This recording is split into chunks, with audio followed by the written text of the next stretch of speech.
Baik, sekarang giliran Bung Rocky Gerung yang Keluar dari hutan karena masih bau. Oke, Pak Karni dan teman-teman, ada pertanyaan khusus nggak Pak Karni? ya ada kan baru saja diminta klarifikasi Oh, oke, soal itu. dan kemudian ya Anda melihat undang-undang ITE ini gimana gitu kira-kira. Ya, saya diminta klarifikasi ada Haris Asrar. Itu saya mau balik pada gambar di belakang sana tuh. Barusan saya lirik tuh. Rupanya ada siluet di tengah tuh. Insinuasinya adalah siapa orang ketiga gitu. Itu botak, ada nggak botak? Jadi mungkin orang Ya, lain. pasti bukan Gabriel Mahal. Bukan, nggak Gabriel. Sekarang saya bikin simulasinya ya.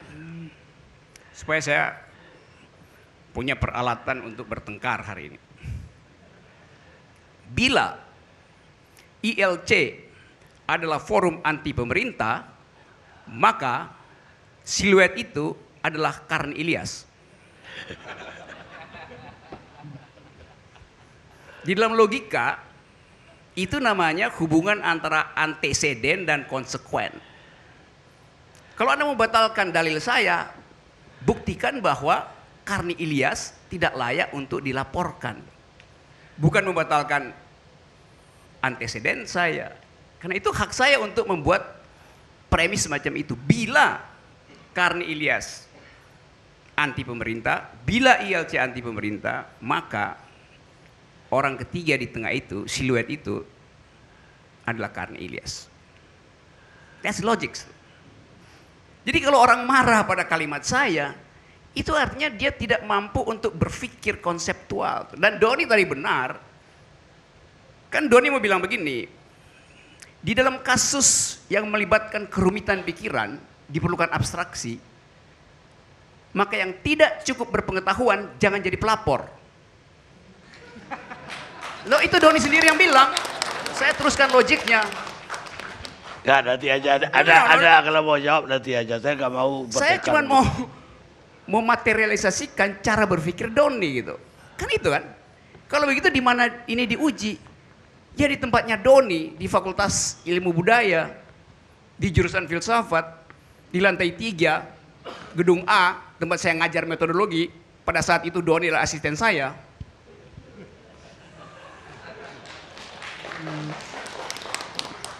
Nah, saudara-saudara, fiksi itu, dari awal saya katakan fiksi itu bagus. Bahkan ada Pulitzer 2018 yang menang karya fiksi dikasih hadiah. Ada 2 karya yang bertanding, 2 ya, 1 nggak cukup. Yang pertama adalah judulnya Les. Yang kedua Idiots. Yang menang yang Les, bukan yang Idiots. Bukan karena idiots itu dungu dalam pengertian Indonesia, tapi memang yang menang adalah yang Les. Karena narasinya lebih bagus, logiknya lebih bagus. Padahal kalau Anda baca Idiots, itu juga ada logika di situ, ada trauma kemanusiaan di situ, tapi ada perjuangan gitu. Jadi fiksi itu baik, dipertandingkan bahkan tuh, dikasih hadiah kok fiksi itu. Jadi kita ada di dalam kekacauan karena kita digoda untuk mencari delik, itu soalnya tuh. Kita berupaya untuk kalau bisa dalam 2 detik Saudara Rocky Gerung deliknya 3 kali tuh. Kan itu apa kehangatan berwarga negara tuh hilang gitu. Tadi saya nguping tadi di Twitter tadi ujaran dari Fahri Hamzah. Memang jalan tol itu tidak mempersatukan, justru membelah keakraban warga negara. Pak Jokowi bangga dari Jakarta sampai Solo 6 jam. Maka bersatulah Indonesia karena ada jalan tol. Coba kita lihat logik di belakangnya itu. The other side of the story. Selama Pak Jokowi jalan 6 jam, ratusan warung Tegal tidak disinggahi oleh pas pampres yang 200 dan rombongannya itu. Artinya tidak terjadi spill over ekonomi buat mereka. Banyak warung apa namanya tuh di Brebes itu bawang, telur asin juga nggak dimampiri oleh rombongan presiden. Pembatik di Pekalongan itu nggak punya penghasilan karena orang langsung pergi beli batik ke Solo, nggak mampir ke Pekalongan tuh.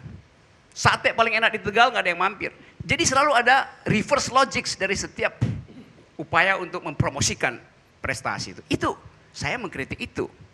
Kalau dibilang menghubungkan, justru jalan tol itu membelah masyarakat. Karena begitu ada jalan tol, terbagilah desa utara, desa selatan. Majelis taklim di utara nggak bisa lagi ketemu sama yang di selatan itu, karena terputus jalan tol. Bang Saya akan izin, teruskan. Bang. Bisa nggak kita fokus Oke, boleh, kitab silakan. suci? Kitab suci. Oke. Boleh. Coba. Apa yang Anda mau interupsi? Nanti saya mau teruskan ya, silakan pakai waktu saya. Ya. Saya subsidi lagi. Tenang Bang, BBM sudah satu harga. Yep. Setahu saya, Bang Rocky, Abang beragama Kristen. Artinya, kita merdeka dari beragam antar umat beragama. Ya, apapunnya. Pancasila, sebentar Pak. Enggak, kalau Anda... Sabar. Tunggu dulu. Pancasila, Saya saya minta ke Anda- sila pertama saja. Anda dengar saya.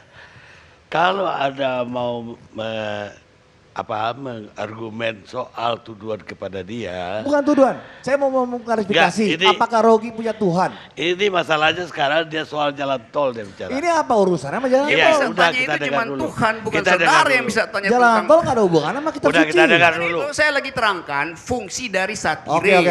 Oke ya, oke. Oke. Kita lanjut ya, saudara. Jack ya. No Rocky no party. Yes, of course. Sekarang argumen bahwa jalan tol itu mempersatukan. Saya nyambungnya Fahri tadi supaya saya dapat inspirasi untuk meneruskan argumentasi saya. Jalan tol itu justru memecah belah masyarakat. Tadi saya terangkan bahwa arisan ibu-ibu di utara tidak bisa ketemu lagi dengan yang di selatan karena jalan tol bisa. Seorang pemuda di utara gagal kawin dengan seorang perempuan cantik di selatan karena jalan tol, mereka nggak bisa lagi pacaran. Dia bisa pakai WA gitu, tapi habis pulsanya habis putus langsung. Jadi jalan tol itu membuat romance pun berhenti. Gitu. Padahal hak ada dari milenial untuk pacaran. Gitu. Nah saya mau terangkan bahwa dalam soal-soal semacam itu, coba kita lihat akibat dari berpikir yang tidak logis. Gitu.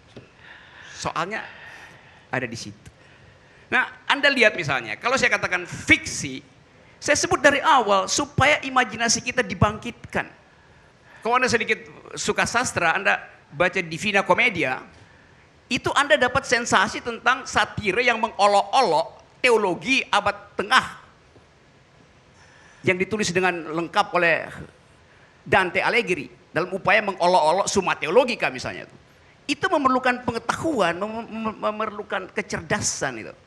Jadi kalau mau melapor misalnya, coba baca misalnya literatur di mana orang hidup dengan ketegangan, tapi itu dalam rangka satire itu. Kalau ditanya misalnya neraka itu apa? Kalau saya jawab neraka itu adalah tambang batu bara karena panas. Imajinasi saya begitu. Orang 1000 tahun di belakang nggak tahu apa itu batu bara, maka dia imajinasinya lain. Kalau saya tanya sama milenial 10 tahun ke depan ketika batu bara habis, dia nggak bisa berimajinasi tentang batu bara. Dia neraka itulah korslet listrik. Dia berhak berimajinasi. Kalau ada yang bilang ya neraka itu semacam gorong-gorong, ya mungkin itu buruk, tapi baik buat mereka yang suka selfie di gorong-gorong. Biasa aja. Jadi kita dibiasakan untuk pakai satire untuk menggambarkan keadaan itu. Itu yang saya maksud. Kalau misalnya orang yang belajar sedikit ilmu fisika, kita akan berimajinasi kapan katastrofi yang disebut sebagai kiamat itu tiba itu. Bukankah alam semesta masih berkembang, masih mengembang?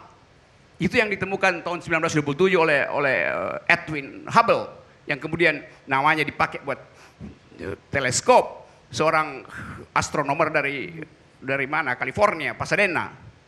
Jadi kalau kita bilang alam semesta berkembang berarti Tuhan masih mencipta atau kekuatan-kekuatan adikodrati masih bekerja, berarti belum finish. Maka saya bayangkan misalnya neraka itu, surga itu adalah akhir dari alam semesta.